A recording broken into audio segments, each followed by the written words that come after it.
దేశంలోనే క్లీన్ సిటీగా పేరొందిన మధ్యప్రదేశ్లోని ఇండోర్లో కలుషిత నీరు మరణ మృదంగం మోగించింది.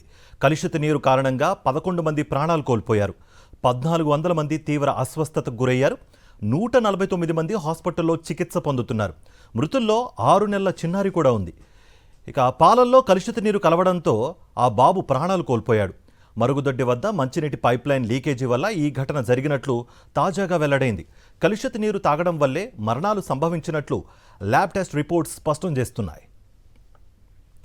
ఇండోర్లోని భగీరథ్పురాలో నీళ్ల పైప్లైన్లో డ్రైనేజ్ వాటర్ కలిసింది.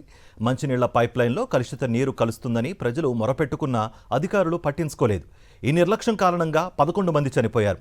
వాస్తవంగా భగీరథ్పుర పైప్లైన్ను మార్చడానికి 2025 ఆగస్టులోనే 2.4 కోట్ల రూపాయల అంచనా వ్యయంతో టెండర్ దాఖలైంది. కానీ పనులు ప్రారంభం కాలేదు. ఈ నిర్లక్ష్యం కారణంగానే ఇంతమంది ప్రాణాలు కోల్పోవాల్సి వచ్చింది. భగీరథ్పురాలో జరిగిన విషాదంపై మధ్యప్రదేశ్ ముఖ్యమంత్రి మోహన్ యాదవ్ తీవ్ర ఆగ్రహం వ్యక్తం చేశారు. హాస్పిటల్కు వెళ్లి బాధితులను పరామర్శించారు. 6 నెలల పసికందును కోల్పోయిన చిన్నారి తల్లిదండ్రులను ఆయన పరామర్శించారు. మరోవైపు కలుషిత నీరు విషాదాన్ని మధ్యప్రదేశ్ హైకోర్టు సుమోటోగా స్వీకరించింది.